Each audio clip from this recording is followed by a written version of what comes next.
2017 is full of anniversaries, including the 50th anniversary of the founding of Milton Keynes, the city in which the Open University's main campus is. But in this series of podcasts, we're going to focus on the Summer of Love in 1967. Each Friday, my colleagues and I from Religious Studies and some of our friends are going to talk about significant events in the Summer of Love, its legacy, its heritage, and things that we're interested in that arose from it.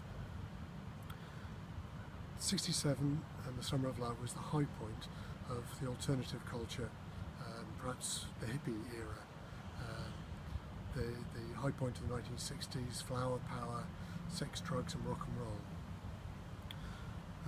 And although those are kind of common associations, we shouldn't think of the era as being just hedonism, escapism, self-delusion, pleasure and so on.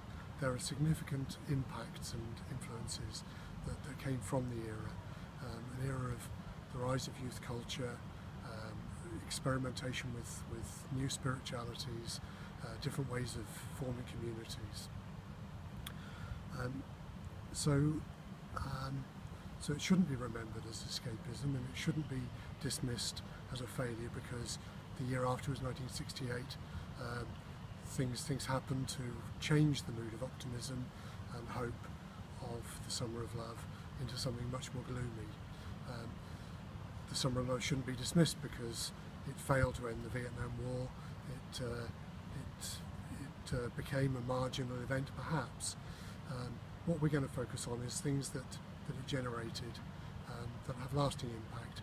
For example, the festival movement that still goes on in Glastonbury and a number of Christian festivals. We're going to look at the change in musical styles as Indian music and spirituality influenced British culture and global cultures. We're going to look at the rise of astrology and what was celebrated as the Age of Aquarius and its dawning.